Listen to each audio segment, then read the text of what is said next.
नमस्कार दोस्तों, आज हम लोग अपने सदन में बिहार पुलिस सिपाही भर्ती परीक्षा 2023 के क्वेश्चन पेपर 3 को देखने जा रहे हैं।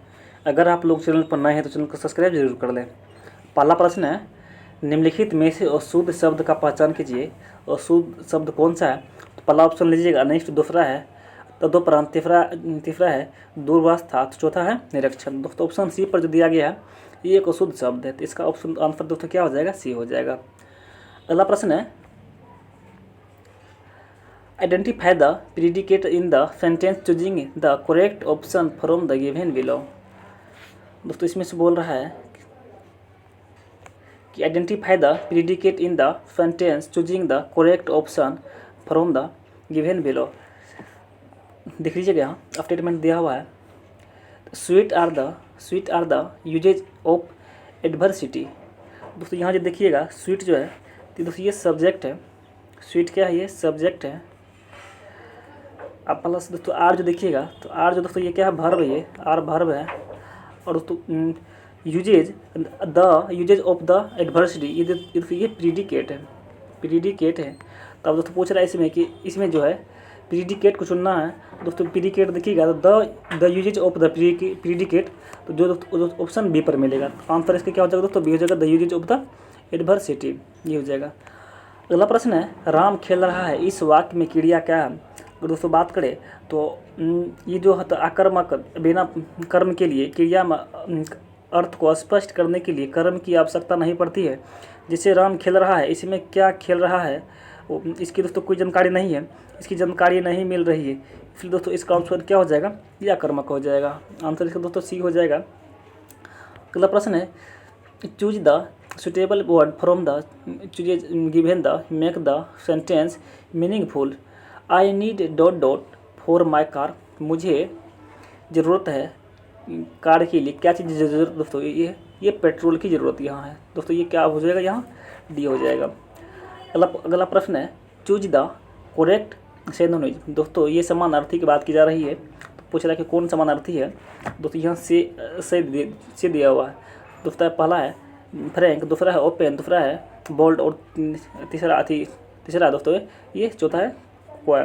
तो देखिएगा तो सेम मतलब दोस्तों क्या होता है इसका हिंदी निकालिएगा तो इसका शर्मिला, इसका हिंदी होता है शर्मिला, शर्मिला इसका हिंदी होता है। और देखिएगा तब ऑप्शन के अकॉर्डिंग आइएगा दोस्तों तो यहाँ जो है तो इसका दोस्तों सी ओ आई क्वायर दोस्तों है, इसी का दोस्तों ये शर्मिला, इसका भी आंसर यही होता है।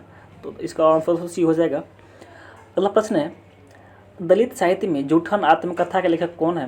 अगर दोस्तों बात करें जूठन के, इसके लेखक पूछ रहे कौन है दोस्तों? इसके लेखक जो है ये ओम प्रकाश वाल्मीकि, इसके दोस्तों ये लेखक है। तो इसका दोस्तों आंसर सी हो जाएंगे।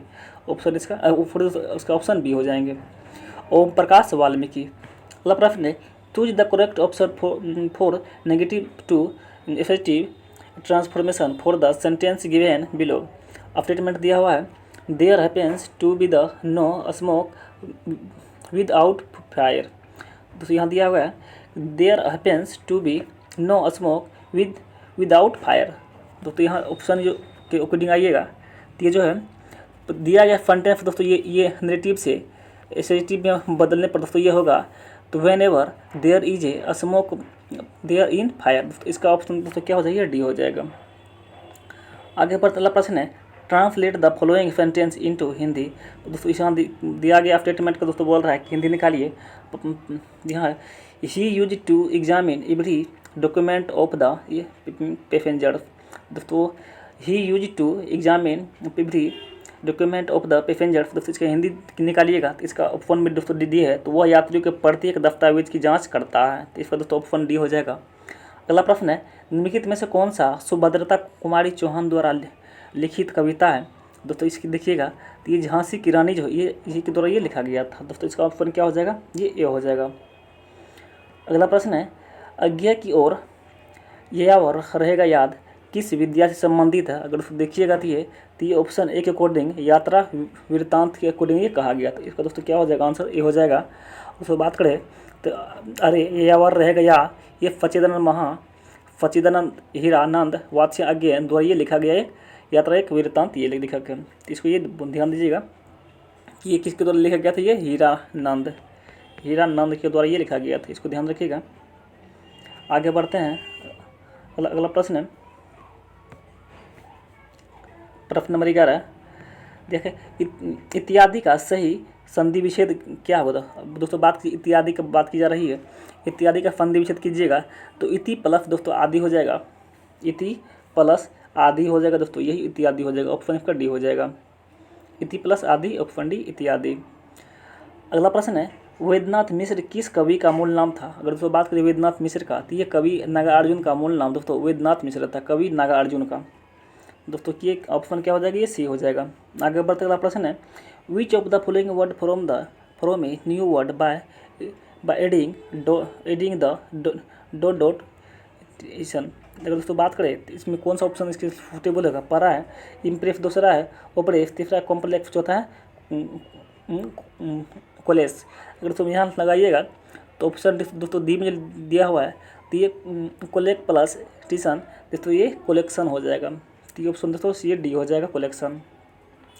अगला प्रश्न है, Anjali dot dot the pursue her studies when she dot dot the untied एफ्टेड यूनाइटेड एफ्टेड। अगर दोस्तों बात करें इसका तो इसे हम पूछ रहा है कि कौन सा यहाँ सुटेबल वर्ड होगा।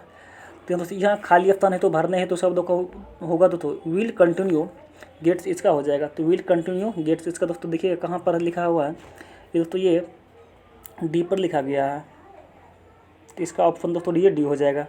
आगे बढ़ते अगला प्रश्न, भागीरथी प्रयास मुहावरे के लिए उचित कथन का चयन कीजिए। दोस्तों इसको देखिएगा तो ऑप्शन डी पर दोस्तों ये कठिन तपस्या करना दोस्तों इसका ये हो जाएगा, तो ये ऑप्शन हो जाएगा भागीरथी प्रयास के मुहावरे के लिए उचित ये वर्ड हो जाएगा। अगला प्रश्न है, इस गन्ने में मिठास नहीं है, इस गन्ने में मिठास नहीं है, इस वाक्य में भावनाचक संज्ञा दोस्तों कौन सा है। अगर इसकी बात करें तो ये हो जाएगा दोस्तों दिए गए वाक्य में दोस्तों मिठास जो है ये भाववाचक संज्ञा है, तो इस प्रकार दोस्तों इसका आंसर क्या हो जाएगा दोस्तों ये मिठास इसका भाववाचक हो जाएगा। अगला प्रश्न है, form a new word from the following word by using an appropriate suffix from the suffixes given a below. ये दोस्तों यहाँ दिया गया है, इसके लिए कौन सा दोस्तों सफिशिएंट होगा, मैनेज। इसका दोस्तों पूछ रहा है कि इसके लिए कौन सा सफिशिएंट होगा, तो ये 17 का दोस्तों देखिएगा तो मैनेज प्लस मेंट दोस्तों ये मैनेजमेंट हो जाएगा, तो इसका दोस्तों क्या हो जाएगा मैनेज प्लस मेंट होगा, मैनेजमेंट हो जाएगा। अगला प्रश्न है, you dot dot have waited till the light were green before choosing the road. दोस्तों बात करते हैं यहाँ खाली स्थान के लिए दोस्तों बोल रहा है चूज करने के लिए, तो you dot dot have waited till the light were given green before choosing the road के लिए दोस्तों यहाँ देखिएगा तो ये जो है तो यू विल के दोस्तों यहाँ प्रयोग हो जाएगा, जिसका दोस्तों आंसर क्या हो जाएगा, ये हो जाएगा यू विल यहाँ हो जाएगा। अगला प्रश्न है, history was the taut bye her changing into the active voice. दोस्तों बात करें तो हिस्ट्री वाज थाउट बाय हर, इसको बोझला के दोस्तों एक्टिव वॉइस में चेंज करने के लिए इसको देखिएगा इसका हो जाएगा दोस्तों, तो ये हिस्ट्री वाज थाउट बाय हर इसका हो जाएगा, तो इसका आंसर क्या हो जाएगा, यही हो जाएगा। अगला प्रश्न है, निम्नलिखित में से कौन सी रचना घनानंद की नहीं है। अगर दोस्तों बात करें घनानंद की नहीं रचना कौन सी है, तो दोस्तों ये सी पे देखिएगा रस पीयूष निधि दोस्तों ये नहीं है, बाद बाकी सभी के सभी है, फुजान हित वियोग बेली इस कलता है दोस्तों ये इसके लता दोस्तों ये हो जाएगा। इस प्रकार दोस्तों देखिएगा तो और देखिएगा रस पीयूष निधि दोस्तों ये किसके हैं, तो ये सोमनाथ के द्वारा ये लिखे गए थे, सोमनाथ के द्वारा। दोस्तों अब सामान्य अध्ययन से प्रश्न है, पहला प्रश्न, निम्न में से कौन सा कथन हरित क्रांति के बारे में सही नहीं है। दोस्तों बात करें हरित क्रांति के बारे में कौन सा सही नहीं है, तो पहला विकल्प पढ़ते हैं, इसका प्रारंभ 1966 की खरीफ ऋतु में हुआ तो सही है। इसका प्रारंभ अधिक उपज देने हेतु बीजों के उपयोग से हुआ है, ये भी तो सही है।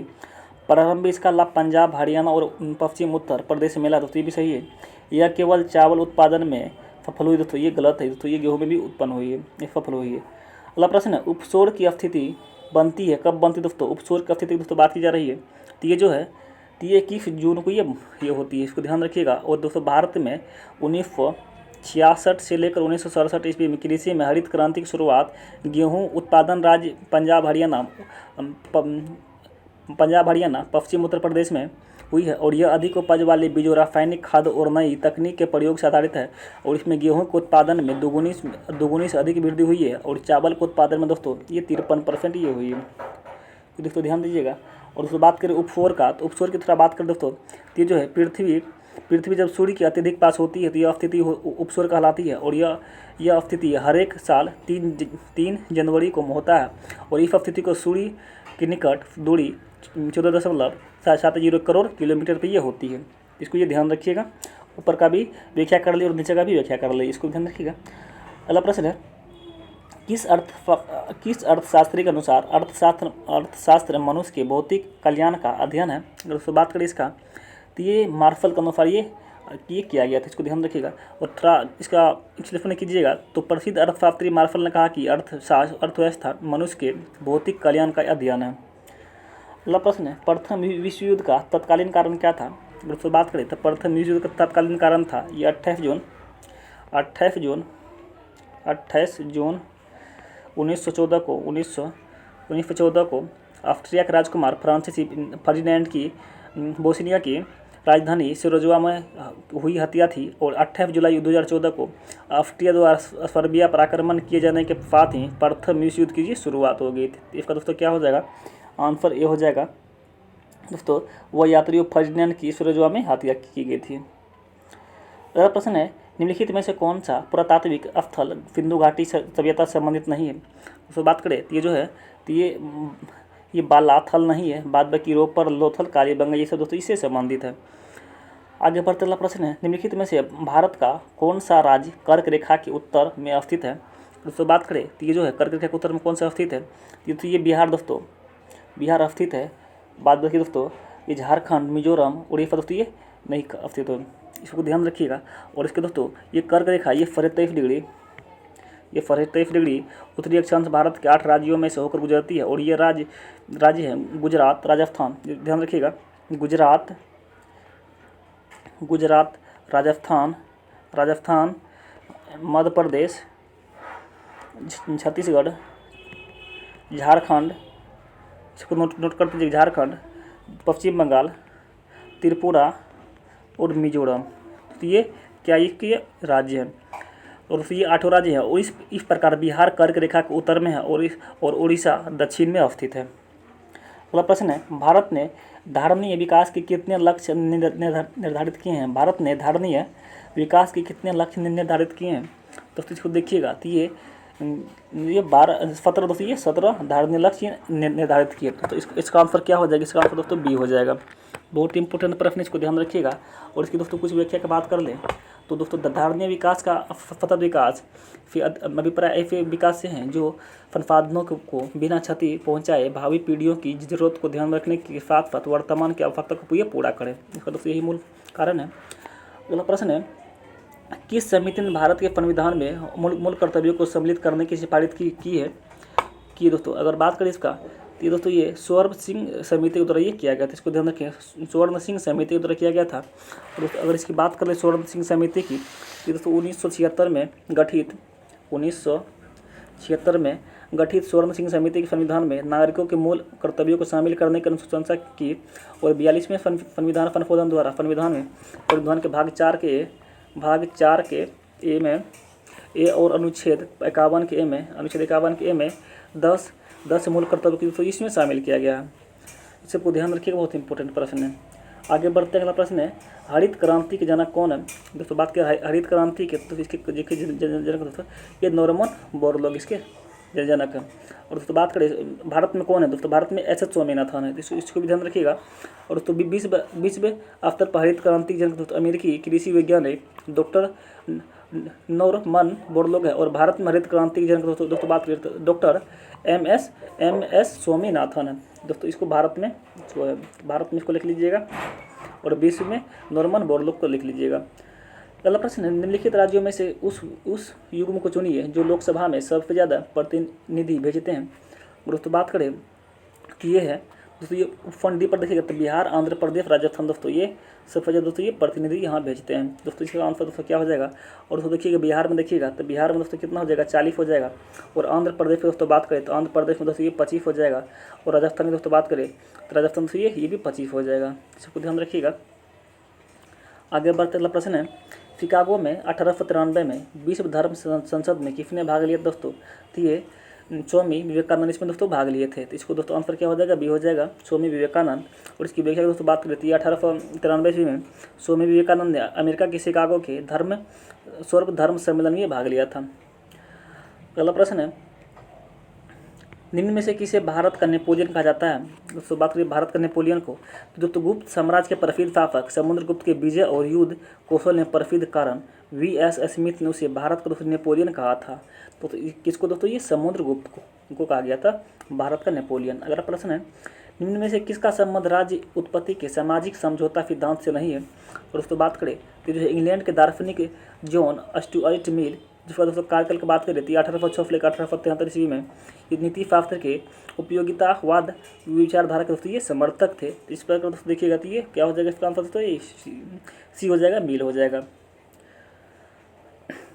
अगला प्रश्न है, पीपुल्स वार ग्रुप संबंधित दोस्तों किससे है। अगर दोस्तों बात करें पीपुल्स वार ग्रुप दोस्तों ये संबंधित किससे है, तो ये दोस्तों पीपुल वार ग्रुप ये नक्सलवाद से संबंधित है। इसका दोस्तों आंसर क्या हो जाएगा, ये डी हो जाएगा, नक्सलवाद हो जाएगा।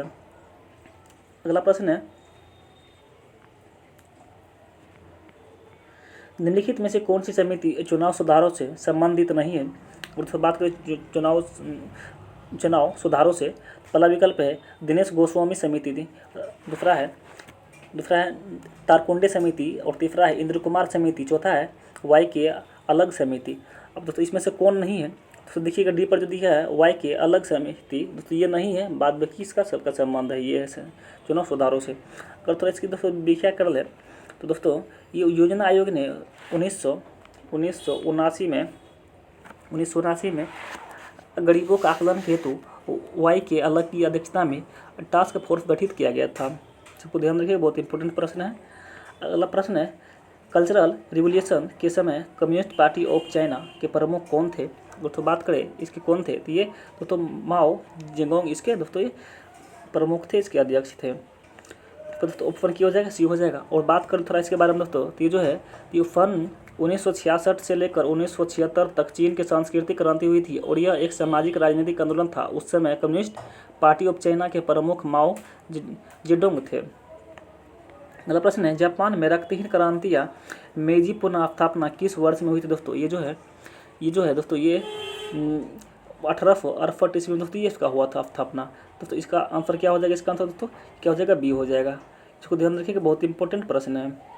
अगर दोस्तों इसकी व्याख्या की बात करें तो इसका व्याख्या दोस्तों बात करें तो जो है 1868 में जापान के शोगुन पद की पंक्ति के साथ एक नए युग का सूत्रपात हुआ और जापान में संपूर्ण राज शक्ति जापान के सम्राट के अधीन हो गया। और मेजी का अर्थ दोस्तों होता है ये प्रबुद्ध प्रशासन, इसे ही दोस्तों मेजी पुनर्स्थापना कहा गया था। तो ये बहुत इंपॉर्टेंट प्रश्न है, इसको ध्यान रखिएगा। आगे वाला प्रश्न है, भारतीय संविधान की कौन सी अनुसूची राज्यसभा में राज्यों और संघ क्षेत्रों के स्थान आवंटन संबंधित है। दोस्तों देखिएगा तो ये जो है ऑप्शन बी चौथी अनुसूची दोस्तों इसके अंतर्गत दोस्तों ये संबंधित है। और इसकी प्रमुख दोस्तों बात करें तो पहली दोस्तों राज्य और केंद्रशासित प्रदेशों के नामों की सूची है। दूसरी में दोस्तों बात करें तो ये वेतन और भत्ता है। और तीसरी में दोस्तों क्या है, तीसरी में शपथ है। और दोस्तों चौथी की दोस्तों बात करें तो ये राज्यसभा में सीटों की आवंटन है। तो क्या एक दोस्तों क्या हो जाएगी, ये हो जाएगा। और दोस्तों बात करें पाँचवीं के तो ये अनुसूचित क्षेत्रों के प्रशासन से संबंधित है। और दोस्तों बात करें छठी का तो ये जनजातीय क्षेत्रों के प्रशासन से है। और सातवीं की दोस्तों बात करती है संघ सूची, राज्य सूची और समूर्ति सूची से संबंधित है। और दोस्तों बात करें आठवीं सूची का तो आठवीं दोस्तों ये 22 भाषाओं का अधिकरण इसमें किया गया है। और नवीं की दोस्तों बात करती है भूमि सुधार कानून से संबंधित है। और दसवीं की दोस्तों बात करें दसवीं की ये दल बदल कानून से संबंधित है। और 11वीं दोस्तों बात करिए पंचायत को 29 विषय के बारे में बताया गया है। और दोस्तों बात करिए 12वीं का नगर पालिका को आइए 18 विषय के बारे में बताया गया है।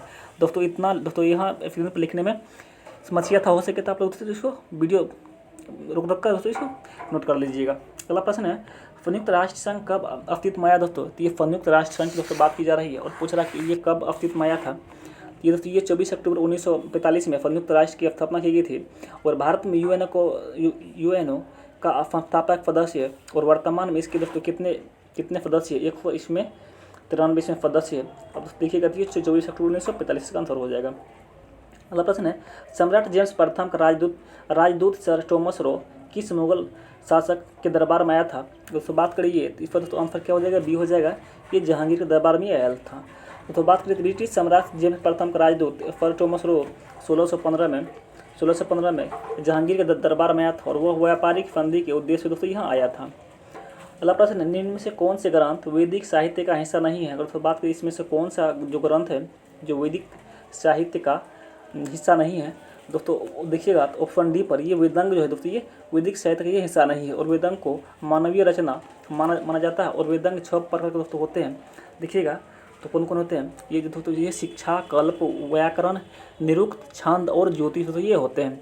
अगर तो लिखिएगा तो नोट कर लीजिएगा, शिक्षा होते हैं, शिक्षा कल्प, व्याकरण, निरुक्त, छंद और दोस्तों ये ज्योतिष, ये दोस्तों 6 के 6 दोस्तों ये हिस्सा है। तो ध्यान रखिएगा, बहुत इंपॉर्टेंट प्रश्न है और दोस्तों इसका आंसर दोस्तों क्या हो जाएगा, वेदांग हो जाएगा। अगला प्रश्न है, संप्रभुता के बहुलवादी सिद्धांत के प्रवर्तकों को पहचानिए। दोस्तों यहाँ देखिएगा तो ये ऑप्शन ए पर दोस्तों ये लौस्की बर्गर थे दोस्तों, यही थे। इसको दोस्तों आंसर एक टिक कर लीजिएगा। और इसके बात करें तो ये बहुलवाद का उदय दोस्तों ये 20वीं सदी में संप्रभुता के एकलवादी सिद्धांत प्रतिक्रिया स्वरूप हुआ है और इस सिद्धांत के मुख्य समर्थक दोस्तों लौस्की, बर्गर, क्रेब आदि हैं। और बहुलवादी विचारधारा के अनुसार ये राज्य सत्ता पर संप्रभुता और निरंकुश नहीं है। अगला प्रश्न दोस्तों है, निम्नलिखित देशों में से किसके साथ भारत का सबसे लंबा स्थल सीमा है? और उसपर बात करें तो ये भारत का पड़ोसी देश बांग्लादेश की सीमा दोस्तों सीमा रेखा सबसे अधिक है। और उसपर बात करिए बांग्लादेश जो है इसकी सीमा दोस्तों बात करें, इसकी सीमा की बात करें दोस्तों ये जो है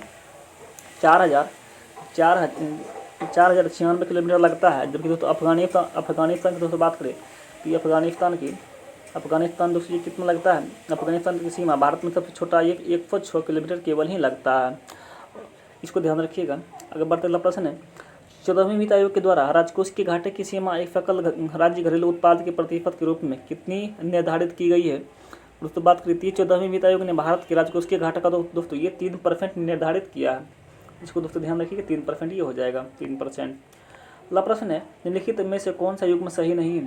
तो दोस्तों प्रेरी उत्तरी अमेरिका, पंपास दोस्तों दक्षिणी अमेरिका, स्टेपिस यूरोप और तीसरा दोस्तों वेल्ड। दोस्तों इसकी बात करें तो ये जो है वेल्ड घास का मैदान दोस्तों ये दक्षिण अफ्रीका में दोस्तों ये अवस्थित है। दोस्तों इसका ऑप्शन दोस्तों क्या हो जाएगा, ऑप्शन डी हो जाएगा। वेल्ड दोस्तों ये ऑस्ट्रेलिया में, ये दक्षिण अफ्रीका में ये अवस्थित है, ये साउथ अफ्रीका में ये अवस्थित है। इसका दोस्तों आंसर क्या हो जाएगा, डी हो जाएगा। आगे बढ़ते अगला प्रश्न है, भारतीय संविधान में प्रस्तावना को किस संविधान से लिया गया है? दोस्तों बात करें भारतीय संविधान में ये दोस्तों ये ऑप्शन दोस्तों ये दोस्तों ये लिया गया, USA से लिया गया है। सबको दोस्तों बहुत इंपॉर्टेंट प्रश्न है, इसको ध्यान रखिएगा। आगे बढ़ते हैं, अगला प्रश्न है, बिहार विधानसभा के सत्र की बैठक हेतु गणपूर्ति क्या है? दोस्तों बात करें ये जो है संसद किसी भी सदन में या उपराज्य विधानसभा किसी भी सदन में गणपूर्ति हेतु उस सदन के कुल सीटों का 1/10 भाग दोस्तों ये होता है। तो 1/10 भाग दोस्तों इसमें होता है, जो दोस्तों प्रदर्शित निर्धारित होना चाहिए। इस पर दोस्तों आंसर क्या हो जाएगा, ये आंसर ए हो जाएगा।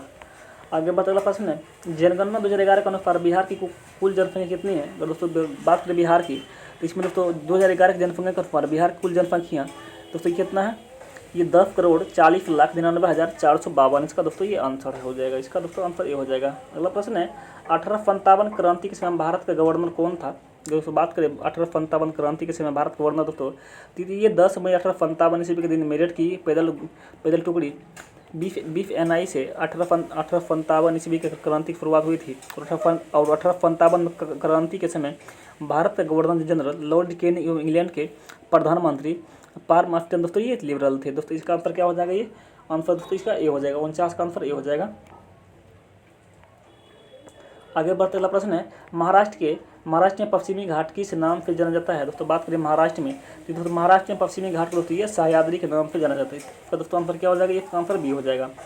आगे बढ़ते अगला प्रश्न है, किस भारतीय योजना का उद्देश्य था कि तीव्र अधिक समावेशी और सतत विकास? दोस्तों बात करें तो ये किस योजना के अंतर्गत दिया गया था? तो ये जो दोस्तों है ये 12वीं पंचवर्षीय योजना था दोस्तों, ये 2012 से लेकर 2017 के उद्देश्य था कि तीव्र सतत और समावेशी विकास। दोस्तों इसका आंसर यही था। इसका दोस्तों आंसर क्या हो जाएगा, सी हो जाएगा। इसका दोस्तों ये सी हो जाएगा, 12वीं पंचवर्षीय योजना के अंतर्गत ये दिया गया था। अगला प्रश्न है, बिहार के पिछड़ेपन का सबसे मुख्य कारण क्या है? और दोस्तों बिहार के पिछड़ेपन की दोस्तों बात करें, इसका दोस्तों ये पूंजी निर्माण का निम्न स्तर, दोस्तों यही इसका आंसर है। और बिहार के पिछड़ेपन का सबसे बड़ा कारण दोस्तों पूंजी निर्माण का निम्न स्तर है। और इसके अलावा राज्य में बार बार सूखा पड़ना, गरीबी, बेरोजगारी और शिक्षा इत्यादि भी इसके कारण है। इसका दोस्तों आंसर क्या हो जाएगा? प्रमुख कारण इसका दोस्तों ये डी हो जाएगा। अगला प्रश्न है, वह द्वीप जिस पर चार्ल्स डार्विन ने फिंचिस पर जैव विकास के संदर्भ में अध्ययन किया था, तो बात करें तो ये प्रसिद्ध वैज्ञानिक चार्ल्स डार्विन ने फिंचिस पर जैव विकास के अध्ययन के गैलापागोस द्वीप पर भ्रमण किया था। और यह द्वीप प्रशांत महासागर में स्थित है और यह इक्वाडोर के अधीन है। तो इसका दोस्तों आंसर क्या हो जाएगा? इसका आंसर दोस्तों ये डी हो जाएगा, ये गैलापागोस हो जाएगा। आंसर इसका डी हो जाएगा। अगला प्रश्न है, निम्नलिखित क्षेत्रों में से किसमें बुशमैन पाए जाते हैं? दोस्तों अगर बुशमैन दोस्तों बात करें तो जो है ये अफ्रीका महाद्वीप के कालाहारी मरुस्थल में बुशमैन जनजाति पाई जाते हैं। और इस जनजाति का मुख्य व्यवसाय शिकार करना और तथा जंगली वनस्पति का ये ग्रहण करना। इसका दोस्तों आंसर क्या हो जाएगा? ये भी हो जाएगा काला मरुस्थल में। अगला प्रश्न है, न्यायमूर्ति पूंजी आयोग किससे संबंधित है? दोस्तों बात करें ये न्यायमूर्ति पूंजी बोला किससे संबंधित है? ये जो है तो ये बात करें इसकी तो ये केंद्र राज्य संबंध से दोस्तों इसका संबंधित है। इसका दोस्तों ऑप्शन क्या हो जाएगा? बी हो जाएगा। और दोस्तों बात करें अप्रैल 2007 में केंद्र राज्य संबंधों की समीक्षा करने पर जोर देने के लिए केंद्र सरकार ने सर्वोच्च न्यायालय के सेवानिवृत्त मुख्य न्यायाधीश मदन मोहन पूंजी की अध्यक्षता में एक आयोग की दोस्तों ये गठन भी किया था। अगला प्रश्न है, भारत में भुगतान संतुलन के चालू खाते में रुपयों की पूर्ण परिवर्तन फिल्टर दोस्तों कब हुई थी? और दोस्तों बात करें इसका तो ये 19 अगस्त 1994 में दोस्तों ये हुई थी। इसका आंसर दोस्तों क्या हो जाएगा? तो ये दोस्तों सी हो जाएगा। अगला प्रश्न है, नागरिकता संबंधी उपबंध संविधान के किस भाग में है? दोस्तों बात करें नागरिकता संबंधी उपबंध संविधान किस भाग में है? तो ये जो है दोस्तों ये संविधान के भाग दोस्तों जिसमें 2 में दिए किया गया है, इसको ध्यान रखिएगा दोस्तों, बहुत इंपॉर्टेंट प्रश्न है। और दोस्तों बात करें 1 का तो इसमें संघ और उसके राज्य क्षेत्र 1 में दोस्तों ये किया गया है दोस्तों। और 2 में दोस्तों बात करें तो भाग 2 में दोस्तों ये नागरिकता है, भाग 2 में नागरिकता है। और दोस्तों भाग 3 में दोस्तों बात करती है मौलिक अधिकार, इसमें है मौलिक अधिकार दोस्तों इसमें है। और दोस्तों भाग 4 की दोस्तों बात करें तो ये राज्य के नीति निर्देशांक था, तो दोस्तों ये भाग 4 में दिया गया, सबको ध्यान रखिएगा। और दोस्तों भाग 4 के दोस्तों ये मूल कर्तव्य दिया गया, इसको ध्यान रखिएगा। आगे बढ़ता हुआ प्रश्न है, प्रसिद्ध भारत छोड़ो प्रस्ताव कब पारित हुआ था? दोस्तों ये भारत छोड़ो प्रस्ताव की दोस्तों बात की जा रही है तो ये 10 दिसंबर दोस्तों ये 8 अगस्त 1942 को ये पारित हुआ था, इसको ध्यान रखिएगा। और 8 अगस्त 1942 मुंबई के ग्वालियर टैंक फेब में अखिल भारतीय कांग्रेस कमेटी की बैठक हुई, इसमें भारत छोड़ो प्रस्ताव पारित हुआ था। और बैठक को संशोधन करते हुए गांधी जी ने करो या मरो का नारा दिया था। अगला प्रश्न है, विश्व खुशहाली दिवस कब मनाया जाता है? दोस्तों यहाँ विश्व खुशहाली दिवस की दोस्तों बात की जा रही है तो ये दोस्तों ये विश्व खुशहाली दिवस प्रतिवर्ष ये 20 मार्च को ये मनाया जाता है, इसको ध्यान रखिए। आंसर दोस्तों इसका क्या हो जाएगा? ये हो जाएगा 20 मार्च हो जाएगा। आगे बढ़ते हुआ प्रश्न है, शक्ति गुणांक का मान दोस्तों क्या होता है? और शक्ति गुणांक दोस्तों बात करें इसका मान क्या होता है? तो इसका मान जो होता है ये 0 और 1 दोस्तों ये 1 के बीच होता है, इसका दोस्तों आंसर क्या हो जाएगा? ये बी हो जाएगा। आगे बढ़ते हुआ प्रश्न है, निम्नलिखित कणों में से किसका द्रव्यमान सबसे अधिक है? अगर दोस्तों बात करें सबसे अधिक द्रव्यमान किसका दोस्तों है, ये जो है ये अल्फा कण का दोस्तों सबसे अधिक द्रव्यमान है। दोस्तों बात करें अल्फा कण मुख्यतः हीलियम नाभिक होते हैं और इनकी संरचना 2 प्रोटॉन और 2 न्यूट्रॉन से 2 प्रोटॉन से और 2 दोस्तों ये न्यूट्रॉन से द्वारा होती है। इस प्रकार इस अल्फा कण का द्रव्यमान 4 इकाई दोस्तों हो जाता है। आगे बढ़ते हुए प्रश्न है, केलेमाइन एक खनिज है जिसमें होता है दोस्तों ये क्या होता है? केलेमाइन दोस्तों ये केलेमाइन खनिज में जिंक कार्बोनेट पाया जाता है दोस्तों, ये इसका दोस्तों आंसर क्या हो जाएगा? ये जिंक कार्बोनेट इसका दोस्तों हो जाएगा केलेमाइन में, तो ये Zn दोस्तों हो जाएगा ZnCO3। अगला प्रश्न है, पुष्प के किस भाग से केफर उत्पन्न किया जाता है? दोस्तों बात कीजिए पुष्प के किस भाग से केफर उत्पन्न किया जाता है?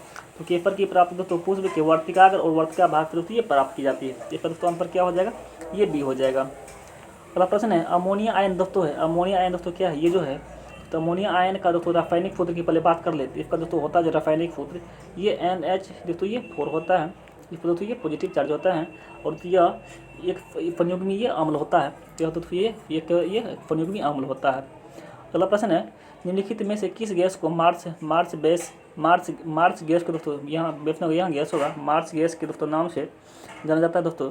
ये मार्च गैस की दोस्तों बात करें तो ये जो है मिथेन CH4 को, मिथेन जो CH4 जो होते हैं दोस्तों इसके ये दलदली क्षेत्र में पाए जाते हैं, इसी कारण से इसे मार्च गैस भी कहते हैं। और बायोगैस में मुख्यतः मिथेन होती है, इसका उपयोग दोस्तों ये ईंधन के रूप में किया जाता है। आगे बढ़ते अगला प्रश्न है, निम्नलिखित में से कौन सा सापेक्ष साइज को गलत दिखाता है। और दोस्तों बात करें तो पहला लिथियम, सोडियम और की दोस्तों ये पोटेशियम, दोस्तों इसमें से कौन सा दोस्तों दिया गया है। तो पहले देख लीजिएगा ये फटफट दोस्तों, ये जो है मैग्नीशियम दोस्तों, ये दोस्तों मैग्नीशियम 13, एल्युमिनियम मैग्नीशियम दोस्तों। तो यहाँ जो है ये मैग्नीशियम जो है, मैग्नीशियम को दोस्तों ये परमाणु संख्या दोस्तों बात करें तो परमाणु संख्या मैग्नीशियम दोस्तों कितना होती है, 12 होते हैं। एल्युमिनियम दोस्तों ये 13 होते हैं। और तो सोडियम दोस्तों ये कितना, 11 होते हैं। अगर अब दोस्तों देखिएगा तो ये गलत दिखाते हैं, बाद बाकी सब के सब सही है, तो ये फिगल वाई ये नहीं है। तो दोस्तों आंसर क्या हो जाएगा, सी हो जाएगा। अगला प्रश्न है, कॉटन जीन का आविष्कार किसने की दोस्तों। ये कॉटन जीन की दोस्तों बात की जा रही है, इसमें बोला किसने किया था, तो ये 1793 जी में अमेरिका के एली आउटनी ने कॉटन जीन का आविष्कार किया था। और यह एक मशीन है जो कपास के धानों को बीजों से ये अलग करती है। तो इस प्रकार इसका आंसर क्या हो जाएगी, ये सी हो जाएगा। और सकते ये सी हो जाएगा, एली हॉट ने। अगला प्रश्न है, मानव के लिए श्रव्य आवृत्ति का दोस्तों प्रयास क्या है, जिसे दोस्तों मानव सुन सकते हैं। दोस्तों इसका जो है आवृत्ति की बात करती है, जो मानव की श्रव्य सीमा दोस्तों बात, ये 20 हर्ट्ज से लेकर 20 हर्ट्ज से लेकर दोस्तों ये 20,000 हर्ट्ज के भी दोस्तों ये बीच होती है। इसको ध्यान रखिएगा, बहुत इंपॉर्टेंट प्रश्न है। और दोस्तों अधिक आवृत्ति वाली ध्वनि को दोस्तों ये परावसर ध्वनि भी कहा जाता है। दोस्तों इसका आंसर दोस्तों क्या हो जाएगा, इसका आंसर दोस्तों डी हो जाएगा। आगे बढ़ते अगला प्रश्न है, जीन परिवर्धन तकनीक दोस्तों जिसे PCR कहते हैं को विकसित किया जाता है दोस्तों, कि ये किस में विकसित किया जाता है। इसको तो देखिएगा, तो जीन परिवर्धन तकनीक दोस्तों ये PCR को मूलिस ने ये विकसित किया था दोस्तों। इसका आंसर तो ये क्या हो जाएगा, इसका आंसर तो ये सी हो जाएगा। आगे बढ़ते हैं प्रश्न है, वर्मी कंपोस्ट में संलग्न मुख्य जीव का दोस्तों नाम क्या है। दोस्तों बात करें वर्मी कंपोस्ट का दोस्तों मुख्य जीव दोस्तों ये क्या होता है, केंचुआ होता है दोस्तों। इसका डिस्कशन कई बार हम लोग कर चुके हैं और कई बार इसका डिस्कशन कभी कर चुके हैं। यह जीव भूमि को उर्वरक बनने में ये मदद करता है, ध्यान रखिएगा।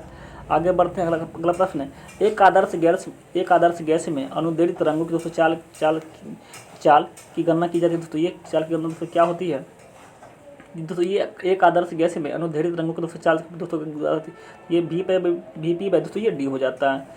इस प्रकार दोस्तों इसका आंसर क्या हो जाएगा, ये हो जाएगा VP बाय D हो जाएगा। तो आप लोग को दोस्तों नॉन स्टॉप पढ़ाए जा रहे हैं, अगर पसंद है तो दोस्तों चैनल को जरूर सब्सक्राइब कर लें ताकि कोई वीडियो सबसे पहले आप तक पहुँचे। अगला प्रश्न है, निम्नलिखित में से उच्च चालक कौन सा है। दोस्तों बात करें उच्च चालक की दोस्तों बात की जा रही थी, ये सर्वाधिक चालक दोस्तों ये क्या किस में होती है, चांदी में होती है। इस प्रकार दोस्तों ये चांदी दोस्तों ये सिल्वर में होती है। इसका दोस्तों आंसर क्या हो जाएगा, बी हो जाएगा। अगला प्रश्न है, प्रतिचुंबकीय पदार्थ की चुंबकीय प्रकृति दोस्तों ये क्या होती है। इसकी दोस्तों बात कीजिएगा तो ये क्या होती है, तो ये ऋणात्मक ये होती है। तो इसका दोस्तों ऑप्शन क्या हो जाएगी, बी हो जाएगा, ऋणात्मक होती है। आगे बढ़ते अगला प्रश्न है, निम्नलिखित में से कौन सा एक पारिस्थितिकी मानव का प्रतिकूल प्रभाव नहीं है। दोस्तों बात करें तो पहला है डिफोरेस्टेशन, दूसरा है खनन, तीसरा है सामाजिक वानिकी, तीसरा है औद्योगिकीकरण। तो ये देखिएगा तो ये सी पर दोस्तों देखिएगा, ये सामाजिक वानिकरण दोस्तों ये नहीं है, बाद बाकी सभी इसमें है। और दोस्तों बात करें तो ये वनोपहास, खनन, औद्योगिकीकरण, नगरीकरण इत्यादि पर्यावरण और परिस्थितियों को ये हानि पहुँचाते हैं। जबकि दोस्तों ये सामाजिक वानिकी द्वारा पेड़ पौधे को दोस्तों वनों की संख्या दोस्तों ये वृद्धि करते हैं, जो पर्यावरण पर अनुकूल दोस्तों ये प्रभाव भी डालता है, सामाजिक वानिकरण। अकबर अगला प्रश्न है, वंशागति का क्रोमोसोमवाद का सिद्धांत किसके द्वारा दोस्तों प्रस्तुत किया गया था। तो दोस्तों बात करें ये जो है तो ये दोस्तों ये फटन एवं बोमोरिक दोस्तों ये दिया गया था। इसका दोस्तों आंसर क्या हो जाएगा, इसका आंसर दोस्तों डी हो जाएगा। और दोस्तों इसके बारे में कुछ बात कर लेती है। 1902 में फटन एवं थियोडोर बोमोरी ने वंशागति का क्रोमोसोमवादी सिद्धांत दिया था। और इस सिद्धांत के अनुसार क्रोमोसोम के दोस्तों ये वंशागति के वाहक होते हैं। इसका दोस्तों आंसर क्या हो जाएगा, ये डी हो जाएगा। आगे बढ़ते अगला प्रश्न है, निम्नलिखित में से कौन सा रासायनिक परिवर्तन का दोस्तों उदाहरण है। और दोस्तों रासायनिक परिवर्तन वो परिवर्तन होते हैं जिसमें कोई नए पदार्थ दोस्तों ये जो बनती है। इस पर दोस्तों देखिएगा तो बर्फ का जल का बर्फ बनना दोस्तों ये भौतिक परिवर्तन है। दूसरा है बर्फ का पिघलना दोस्तों, ये भी दोस्तों ये भौतिक परिवर्तन है। तीसरा है लकड़ी का जलना दोस्तों, ये दोस्तों ये रासायनिक परिवर्तन है। और चौथा दोस्तों ये चीनी का पानी में घुलना। दोस्तों ये भी क्या है, भौतिक परिवर्तन है। तो दोस्तों ये आपका आंसर दोस्तों क्या हो जाएगा, सी हो जाएगा। अगला प्रश्न है मधुमक्खी पालन का वैज्ञानिक नाम दोस्तों क्या है। अगर दोस्तों बात करें मधुमक्खी पालन का, दोस्तों इसका आंसर दोस्तों क्या हो जाएगा, तो इसका दोस्तों ये सी हो जाएगा। इसको ध्यान रखिए, मधुमक्खी पालन के भी कल्चर ये तो होता है। और दोस्तों बात करिए हार्टिकल्चर का, तो ये हार्टिकल्चर दोस्तों ये होता क्या है, ये बागवानी का अध्ययन करता है। ये बागवानी का अध्ययन इसमें किया जाता है, बागवानी का अध्ययन इसमें किया जाता है। और दोस्तों बात करें सेरीकल्चर का, दोस्तों इसमें रेशम कीट का, दोस्तों इसमें रेशम कीट का इसमें अध्ययन किया जाता है। और दोस्तों बात करें वर्मी कल्चर का, दोस्तों इसमें केंचुआ का अध्ययन किया जाता है। इसमें केंचुआ का अध्ययन इसमें दोस्तों ये किया जाता है। आगे बढ़ते हैं। अगला प्रश्न है एक सौर जल हीटर से गर्म जल कब प्राप्त नहीं किया जा सकता है। दोस्तों बात करें इस पर दोस्तों ये जब बादल छाए हुए द्वीप पर दोस्तों ये प्राप्त नहीं किए जा सकते, इसको ध्यान रखिएगा। आगे बढ़ते हैं। प्रश्न है ऊपरी वायुमंडल की परत पृथ्वी में से किसके कारण से कम हो रही है। अगर तो बात करें ऊपरी वायुमंडल की ऊपरी परत पृथ्वी में से किसके कारण से कम हो रही है, उसको देखिएगा दोस्तों। ये जो है ये क्लोरोफ्लोरोकार्बन CFC वायुमंडल में दोस्तों जाकर ओजोन परत को हानि पहुंचाते हैं, जिसके कारण से ओजोन मंडल में छिद्र हो रहे हैं। और जिसके कारण से पराबैंगनी किरणें पृथ्वी पर पहुंचकर मानव और जीव जंतु को दोस्तों ये हानि पहुंचाते हैं। तो इस पर दोस्तों इसका आंसर क्या हो जाएगा, ये भी हो जाएगा, क्लोरोफ्लोरोकार्बन इसका हो जाएगा, CFC हो जाएगा। आगे बढ़ते हुए प्रश्न है निम्न में से किस धातु का जड़त्व अधिकतम होता है। अगर तो बात करें एक गेंद का, एक साइकिल का, एक ट्रक का, एक रेलगाड़ी का, दोस्तों ये जो है तो ये रेलगाड़ी एक हो जाएगा। इसका दोस्तों क्या हो जाएगा, आंसर डी हो जाएगा। आगे बढ़ते अगला प्रश्न है C4 पादपों के प्रकाश संश्लेषण के दौरान बनने वाला प्रथम उत्पाद दोस्तों कौन सा है। ये दोस्तों है ये मैलिक दोस्तों एसिड होता है। दोस्तों बात करते हैं ये C4 पादपों में C4 पादपों में प्रकाश संश्लेषण के दौरान बनने वाला प्रथम उत्पाद दोस्तों ये मैलिक एसिड होता है। अगला प्रश्न है ऑक्सीजन के लिए कौन सा पराक्रम सही नहीं है। अगर बात करें ऑक्सीजन के लिए कौन सा पराक्रम सही नहीं है, पहला है हाइड्रोजन का जुड़ना, दूसरा है इलेक्ट्रॉन का जुड़ना, तीसरा है दोस्तों ऑक्सीकरण संख्या में कमी लाना, चौथा है विद्युत धानी तत्व का निकलना। दोस्तों देखिएगा तो ऑप्शन डी पर दोस्तों ये ऑक्सीकरण की प्रक्रिया के दौरान दोस्तों विद्युत ऋणात्मक तत्व निकलता है तथा ऑक्सीकरण या विद्युत ऋणात्मक तत्व का दोस्तों ये जुड़ा होता है। तो इस प्रकार दोस्तों देखिएगा तो आंसर क्या हो जाएगा, डी हो जाएगा। आगे बढ़ते अगला प्रश्न है सोडियम, मैग्नीशियम, एल्यूमिनियम और सिलिकॉन की प्रथम आयनिक ऊर्जा का दोस्तों सही क्रम क्या है। दोस्तों देखिएगा तो सबसे बड़ा दोस्तों क्या है, ये सोडियम है, तो ये सोडियम हो जाएगा, तब मैग्नीशियम, तब एल्यूमिनियम, तब सिलिकॉन हो जाएगा। इस पर दोस्तों देखिएगा तो ये ऑप्शन क्या हो जाएगा, ऑप्शन सी हो जाएगा, ऑप्शन सी हो जाएगा। आगे बढ़ते अगला प्रश्न है ये बोमेन संपुट किस तंत्र का भाग है। दोस्तों बात की जा रही अब बोमेन संपुट का, दोस्तों इसमें पूछा गया बोमेन संपुट का किस तंत्र का भाग है। ऑप्शन दोस्तों देखिएगा तो ये उत्सर्जन तंत्र का दोस्तों ये भाग होता है, उसको तो इसका आंसर क्या हो जाएगा, ये हो जाएगा। अगला प्रश्न है वास्तविक वस्तु का वास्तविक प्रतिबिंब निम्न से कौन सा बना सकता है। दोस्तों देखिएगा तो ये अवतल दर्पण में दोस्तों ये प्रतिबिंब उल्टा वास्तविक से दोस्तों ये बड़ा बनता है। इसके कारण उपयोग दोस्तों ये गाड़ी के हेडलाइट एवं फर्स्ट लाइट में फोल्डर कुकर में दाढ़ी बनाने में तथा आँख कान नाक दांत के डॉक्टर द्वारा दोस्तों इसमें प्रयोग में लाया जाता है। इस प्रकार दोस्तों इसका आंसर क्या हो जाएगा, बी हो जाएगा। आगे बढ़ते अगला प्रश्न है कांच बनाने में उपयोग आने वाला मुख्य घटक क्या है। दोस्तों अगर कांच बनाने में तो बात करती है, कांच का निर्माण हेतु मुख्यतः ये सिलिका द्वारा होता है और इसके अलावा दोस्तों अन्य तत्व इसमें पाए जाते हैं। तो इसका दोस्तों आंसर क्या हो जाएगा, सी हो जाएगा, मतलब ये सिलिका हो जाएगा। अगला प्रश्न है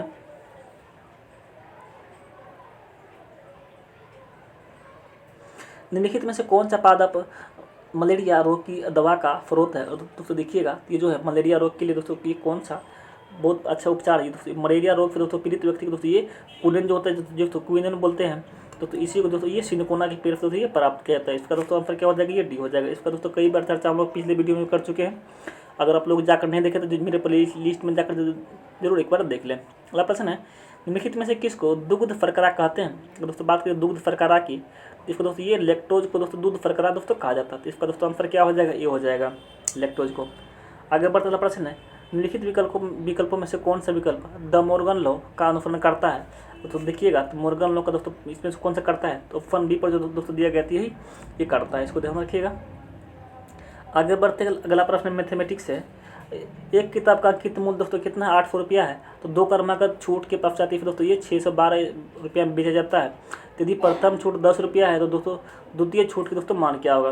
तो देखते हैं दोस्तों माना कि दूसरी छूट दोस्तों एक्स मान लीजिए, दूसरा छूट दोस्तों कितना एक्स मान लीजिए, इस पर एक्स मानिएगा दोस्तों। ये पहला अब दोस्तों निकाल लीजिए, ये 800 का दोस्तों निकालिएगा तो पहला कितना दोस्तों दे रहा है, तो 10% दोस्तों निकालिए, 10% पर आप छूट दे रहा है तो 100 में दोस्तों कर लीजिएगा तो ये 90/100 हो जाएगा दोस्तों। ये 100 में से माइनस 10 कर लीजिए दोस्तों, ये 90 हो गया। अब गुना कर लीजिएगा दोस्तों, ये 100 में से दोस्तों ये कितना फिर एक्स दूसरा छूट दे रहा है, तो भाई दोस्तों ये 100 कर लीजिएगा, बराबर कितना दोस्तों प्राप्त होता है इसको। तो इतना करने के बाद दोस्तों ये 612 रुपये इसको दोस्तों इसे बेचा जाता है। अब इसको दोस्तों हल कीजिएगा तो इसका एक्स का मान दोस्तों कितना निकल जाएगा, ये 15% निकल जाएगा। आगे बढ़ते अगला प्रश्न है, यदि किसी घटना की ई प्रयिकता पी से निरूपित की जाती है तो निश्चित घटना के दोस्तों सही क्रम क्या होगा दोस्तों बात करें तो पी की दोस्तों कुल संख्या होती है, पी की दोस्तों प्रयिकता है तो ई के अनुकूल दिए गए घटनाओं के अनुसार दोस्तों बटा कुल परिणाम हो जाएगा। अब देखिएगा दोस्तों ये क्या हो जाएगा इसका दोस्तों, ये इसका आंसर दोस्तों ये हो जाएगा। ई का अनुकूल परिणाम संख्या पूछने तो एक मान सकते हैं, बट कुल परिणाम पूछने दोस्तों इसको भी एक मान सकते हैं, तो 1/1 दोस्तों कितना हो जाएगा, ये 1 हो जाएगा। आगे बढ़ते अगला प्रश्न है, एक बेईमान दुकानदार अपने माल को क्रय मूल्य पर बेचने की घोषणा करता है, किंतु वह 1 किलोग्राम के लिए 900 ग्राम भार का प्रयोग करता है, तो उसका दोस्तों लाभ प्रतिशत क्या होगा।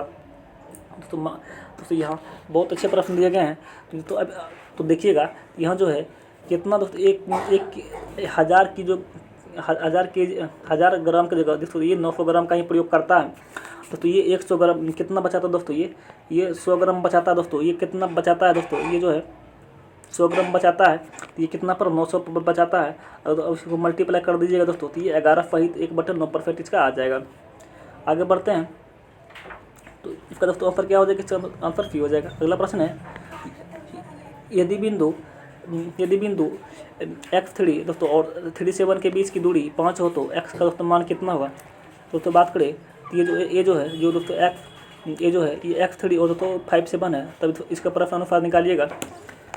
तो बोल रहा है कि डिस्टेंस निकालने के लिए, तो डिस्टेंस निकालने के लिए तो जानते हैं कि इसका फॉर्मूला तो क्या होता है, x2 - x1 का whole square plus y2 - y1 का होल स्क्वायर कीजिएगा। तो अभी तो बैठा दीजिए, इसका आंसर क्या निकल जाएगा, 5 - x का होल स्क्वायर प्लस 7 - 3 का होल स्क्वायर कर दीजिएगा। तो इसको हल कीजिएगा तो इसका दोस्तों आंसर क्या निकल जाएगा, x का मान ये 5 + 3 तो ये 8 निकल जाएगा, x बराबर ये 8 निकल जाएगा। और दोस्तों इधर कितना था, ये 5 था x का मान, दोस्तों ये बिंदु कितना था 5, पहले इसी क्वेश्चन से दिया हुआ है, दूरी 5 दिया हुआ है, इसलिए इसको इधर 5 मान लीजिएगा। 5 बराबर दोस्तों इतना हो जाएगा, तो कितना हो जाएगा दोस्तों 2 और 8 निकल जाएगा, 2 और 8 निकल जाएगा। तो इसका आंसर दोस्तों ये यही हो जाएगा, 2 और 8। अगला प्रश्न है, यदि sin theta plus cosec theta बराबर 2 है तो sin to the power n theta plus cosec to the theta n theta को दोस्तों ये बराबर कितना हो जाएगा। तो इसको हल कीजिएगा दोस्तों, ये जो है sin theta plus cosec theta बराबर दोस्तों कितना ये 2 दिया गया है। इसको हल कीजिएगा तो sin थीटा प्लस 1/कोसेक को दोस्तों तोड़िएगा तो 1/sin थीटा के रूप में टूट जाएगा, बराबर 2 दिया गया है। अब इसको दोस्तों तोड़ लीजिए, तो sin स्क्वायर थीटा दोस्तों रख लीजिए, उल्टा गुना कीजिएगा तो sin स्क्वायर थीटा प्लस 1 बराबर 2 sin थीटा हो जाएगा। अब इसको तोड़िएगा दोस्तों, तो ये sin स्क्वायर थीटा बराबर कितना हो जाएगा, ये 1 निकल जाएगा। sin स्क्वायर थीटा बराबर कितना निकल जाएगा दोस्तों, ये 1 निकल जाएगा। इसी प्रकार दोस्तों कोसेक थीटा को तोड़िएगा तो कोसेक थीटा भी दोस्तों ये 1 निकल जाएगा। तब दोस्तों 1 + 1 कीजिएगा तो ये 2 निकल जाएगा इसका आंसर। आगे अगला प्रश्न है, एक व्यक्ति किसी यात्रा को कार से पूरी करता है, यदि वह पूरी दूरी का 30% 20 किलोमीटर घंटा की चाल से चलता है तथा 60% की दूरी 40 किलोमीटर प्रति घंटा की चाल से चलता है और बची हुई दूरी की दोस्तों ये 10 किलोमीटर प्रति घंटा की चाल से चल रहा है, तो उसका दोस्तों औसत चाल क्या होगा।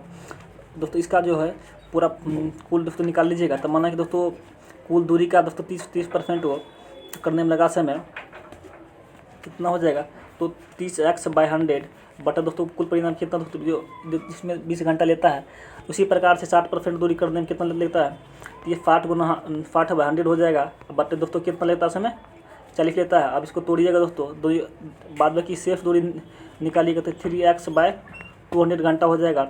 और दोस्तों अभी सिर्फ इसका पूरा औसत चाल पूछ रहा है, तो औसत चाल बराबर क्या होता है, कुल दूरी बटा कुल समय, इसको निकाल दीजिएगा तो पूरा मान कितना मान है, x मान है x/2 तो 3x/200 plus 3x/200 plus 3x दोस्तों ये 100 हो जाएगा। इस प्रकार निकालिएगा दोस्तों, ये 25 किलोमीटर इसका आंसर आ जाएगा। बहुत लंबा कैलकुलेशन था, आप लोग आराम से बैठ करते रहिएगा। अगला प्रश्न है, एक द्विघात समीकरण का कुल कुल यदि m प्लस n है तथा m माइनस n है तो वह द्विघात समीकरण क्या होगा, उसको बात करें इसका जो है, ये भी बहुत लंबा प्रोसेस जाएगा दोस्तों, इसका हम लोग जानते हैं दोस्तों। तो हम जानते हैं कि किसी समीकरण का मूल रूप क्या होता है, तो एक्स स्क्वायर माइनस मूलों का योग प्लस इंटू एक्स दोस्तों और प्लस और मूलों का गुणनफल दोस्तों, ये जीरो मान लीजिए। अब इसको तोड़िएगा तो m प्लस एन तोड़ेगा, m plus N plus m minus N बराबर 2n में हो जाएगा। अब इसको निकालिएगा तो ये इसका मान दोस्तों ये जीरो आ जाएगा। इस प्रकार दोस्तों तोड़िएगा तो इसका आंसर दोस्तों बी निकल जाएगा। आगे बढ़ते अगला प्रश्न है,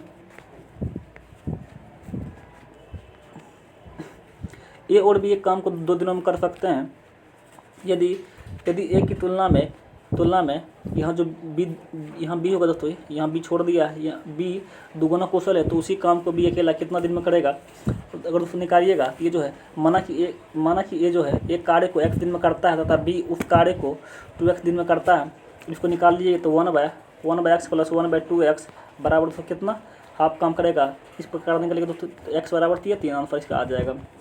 आगे बढ़ते हैं प्रश्न है, एक पूर्ण घन संख्या प्राप्त करने के लिए 68,621 यहाँ शब्द किस सब छोटी यहाँ शब्द हो जाएगा दोस्तों,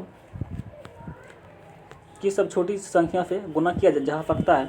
तो बात करें इसका जो है, अब इसको गुणनखंड में तोड़िएगा तो 68,600 गुणनखंड कीजिएगा, इस प्रकार से 2 से कीजिएगा, टूटते जाएगा दोस्तों। ये कितना जाएगा 2 गुना 2, अब 5 गुना 5 और 7 गुना 7 इसका आ जाएगा। इस प्रकार तोड़िएगा दोस्तों। तो ये अतः संख्या दोस्तों ये 68,600 को पूर्ण घन बनाने के दोस्तों ये 5 से गुना करना जरूरी है, क्योंकि दोस्तों 2 का क्यूब आ जाएगा तो 2 का भी क्यूब आ रहा है, और गुना दोस्तों ये 5 का भी क्यूब आ रहा है, लेकिन 7 का भी दोस्तों फिर दोस्तों ये 5 मल्टीप्लाई 2 ही आ रहा है और 7 का भी दोस्तों ये क्यूब आ रहा है।